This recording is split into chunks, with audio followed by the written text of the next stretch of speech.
Otep à tous. Bien-aimés frères et sœurs, la Banque mondiale revient au Mali. La Banque mondiale veut se réinstaller au Niger. La Banque mondiale veut encore avaler le Burkina Faso. Ah là là. Ça dit que ces gens-là, ils ne veulent pas nous lâcher. Ils ne nous lâchent pas. Eh oui, et ils ne nous lâcheront jamais. Il faut savoir ça. Donc, le combat que nous sommes en train de mener là, ce n'est pas un combat qui s'arrêtera. C'est un combat à long terme, c'est un combat de génération en génération. Parce que l'esclavage, la colonisation, néocolonisation et recolonisation, ça a duré trop de siècles. Avant l'esclavage, il y a eu d'abord la guerre, les guerres, pendant plusieurs années, 500 ans. Donc c'est au moins 2000 ans que nous sommes dans cet acharnement, que nous sommes sous cette guerre, cet acharnement guerrière, monstrueuse des Occidentaux. Ah oui, c'est pas la rigolade, c'est pas quelque chose qui a commencé aujourd'hui et ça va pas terminer. Donc nous allons laisser le témoin à nos enfants. Mais pour que nous puissions laisser il faut qu'on mette déjà des bases. C'est pour ça que je comprends les critiques à l'égard du Mali qui est allé prendre de l'argent auprès de la Banque mondiale. Monsieur Assimi Goïta, la Banque mondiale ne va pas vous développer. Ce que vous avez vu, le chaos que vous êtes venu trouver là, j'espère que votre Premier ministre, Choguel, qui a été déjà ministre à l'époque, dans ses gouvernements pourris, il doit connaître la place du FMI. Le chaos que vous avez vu là. Mais attendez, comment pouvez-vous expliquer? Il y a la démocratie. Le Mali a connu 30 ans d'élections, 30 ans, où tous les chefs d'État étaient élus, à 2 tours, 2 fois. Ibeka, ATT et puis Alpha Oumar Konaré. Les 3 là ont été élus. 5 ans, 5 ans, 5 ans, 5 ans. Pendant 30 ans. Donc 30 ans de démocratie. Et après les 30 ans, quand vous arrivez, faites le bilan, il n'y a pas d'armée, il n'y a aucune économie. L'économie est moribonde et il n'y a rien qui fonctionne. Le pays est par terre, aucune industrie. Rien du tout. 30 ans d'élection. Mais qu'est-ce qui s'est passé? Oh, vous croyez que Konaré était bête? ATT était aussi idiot que ça? ATT, c'est lui qui a pris le pouvoir à Konaré et qui a donné à Konaré, qui a organisé la transition rapidement et puis il a donné le pouvoir. Et puis il est allé dans les missions de maintien de la paix de l'ONU. C'est ce que les Blancs avaient demandé. Les Occidentaux, c'est ça qu'ils avaient planifié pour lui. Après, ce sont eux qui lui ont demandé, maintenant tu peux revenir parce qu'on va croire qu'il y a la démocratie. Mais ce n'est pas la démocratie qui développe. Parce que la démocratie, justement, c'est ce qui vous met en liaison avec le FMI et la Banque mondiale. Mais le FMI et la Banque mondiale sont là pour quoi? Mais c'est pour freiner votre développement. Monsieur Assimi Goïta, vous devrez comprendre ça quand même. On ne peut pas passer notre temps à s'égosier sur des choses que on fait que vous expliquez et vous ne voulez pas comprendre. Parce que si vous ne voulez pas faire le travail, si vous ne voulez pas prendre un engagement à vie, ou vous mettez même votre vie en danger, il ne fallait pas faire le coup d'État. On vous a soutenu là. Parce que nous pensons que vous allez changer. Vous n'allez pas aller nous jeter encore dans les mains du FMI de la Banque mondiale. Je suis désolé. Moi, je vous aime beaucoup. J'aime beaucoup Assimi Goïta, Traoré, Tchani et autres. Mais je vous dis tout simplement que, parce que c'est ce qui va se passer. Les relations que vous avez avec la Banque mondiale, ce sont des relations pour vous empêcher de vous développer. La Banque mondiale, c'est l'opposé des BRICS. Les BRICS ne sont pas encore bien structurés, parce que ça demande du temps parfois. Mais la Banque mondiale, c'est l'opposé. S'il y a les BRICS là, c'est parce qu'il y avait la Banque mondiale. C'est pour arrêter ce que fait la Banque mondiale et le FMI. Je vais vous raconter une chose. Un pays qui a des matières premières n'a pas besoin de la Banque mondiale. Ah, je reprends, on y va.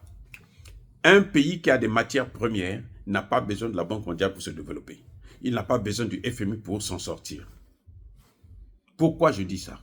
Parce que le FMI là, l'argent que le FMI a là, c'est l'argent qui vient justement de l'exploitation de nos matières premières. Ah, attendez, on va repartir. Le FMI, lorsque les puissances occidentales pillent nos pays, cet argent-là, c'est ça qu'ils amènent au FMI. Parce que cet argent-là est transformé. Hein, les produits-là, ils prennent ça, ils transforment ça, ils vendent ça sur le marché et une partie de l'argent, ça va au FMI et à la Banque mondiale. Et le FMI et la Banque mondiale sont là pour nous faire croire qu'eux, ils sont là pour nous aider, alors qu'en fait, ils sont là pour nous empêcher, pour nous freiner, pour nous bloquer. Monsieur Assimi Goïta, si vous n'allez pas vers le changement de la monnaie, si vous croyez que le FMI va vous développer, alors, vaut mieux pour vous de démissionner. Il serait mieux, parce que vous avez fait déjà quelque chose de fondamental, démissionner, vous laissez quelqu'un d'autre prendre les choses en main. Je suis désolé, mais c'est clair et c'est net. Là, vous êtes là. Même si vous donnez tout au FMI ou à la Banque mondiale, vous êtes un homme à abattre. Pareil pour Traoré, pareil pour Tchani.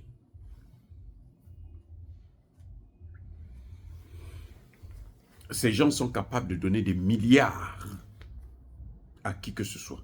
Même à des journalistes simples. Ah, je vais vous dire une chose.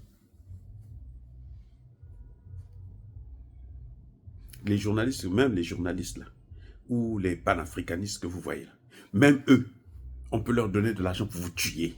C'est comme ça. C'est ça le monde. Et si vous ne prenez pas des précautions, si vous pensez que parce qu'on vous tend la main, c'est bon, mais c'est des cadeaux empoisonnés. Ça existe, non? Le mot là existe. Pourquoi? Parce que ça existe. On peut diriger le Mali sans avoir... Mais vous l'avez prouvé.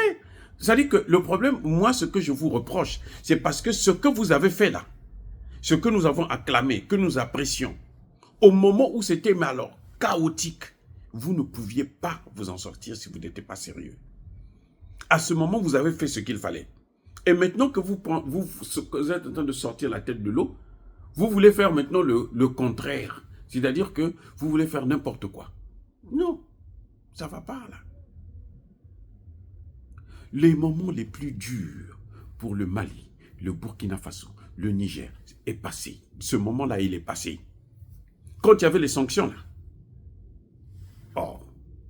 Mais si vous n'étiez pas fort, si vous n'étiez pas intelligent, vous n'allez pas pouvoir vous en sortir. Un pays enclavé. Pourquoi les Nations Unies ont dit qu'un pays enclavé, on ne peut pas le sanctionner? C'est parce que quand on est enclavé là, si vous êtes sous sanction là, vous êtes foutu. Vous avez pu vous en sortir avec votre brillant ministre de l'économie. Brillant d'ailleurs, très brillant. Maintenant que vous vous en sortez, eux, le FMI, c'est eux maintenant qui viennent vous... Vous pensez pas qu'il y a quelque chose qui ne va pas? Que une banque quitte chez elle, elle vient chez vous pour vous dire, bon, je veux vous donner tant, prenez tant, on va travailler ensemble. Alors que c'est vous qui devrez avoir besoin d'eux. Ce n'est pas vous qui les appelez, c'est eux qui viennent. C'est que ça ne va pas, c'est que ce n'est pas bon pour vous. C'est que ce n'est pas bon. Il n'y a rien à faire. On peut dire ce que l'on veut, c'est que ce n'est pas bon. Le FMI, la Banque mondiale. Laurent Désiré Kabila a géré pendant 3 ans sans avoir besoin du FMI et de la Banque mondiale. Vous allez me dire, on l'a tué. Vous avez peur de mourir? Si vous avez peur, ce n'est pas la peine. Parce que tous les jours, votre vie est en danger. Vous pouvez leur donner ce que vous voulez, votre vie là, elle sera toujours en danger. La Banque mondiale et le FMI, ils ont dit à Laurent Désiré Kabila que monsieur de Kabila, si vous ne prenez pas prendre l'argent sur nous, vous n'allez pas faire 3 mois au pouvoir. Il a fait 3 ans.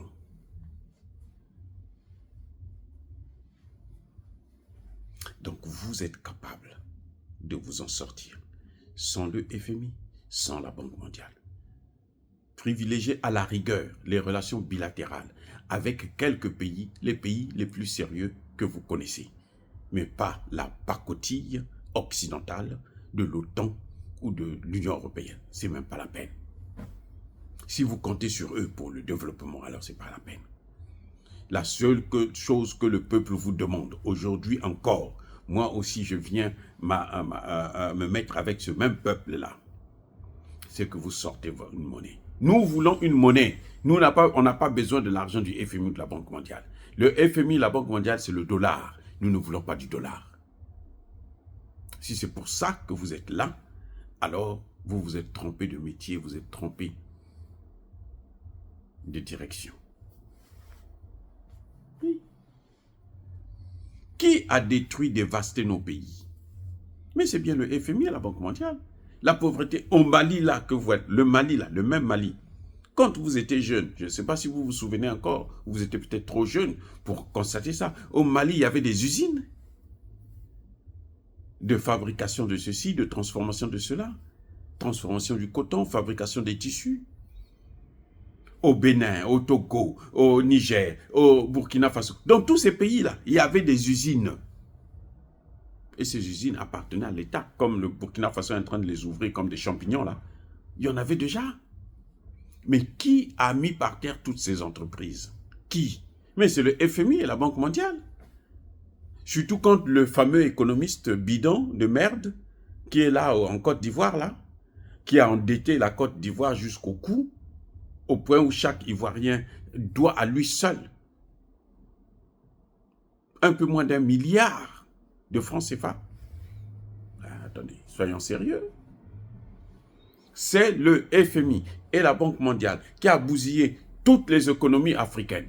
Parce que quand elle vient, elle vous dit, bon, je vous donne de l'argent, voici les conditions. Les conditions, faites les privatisations.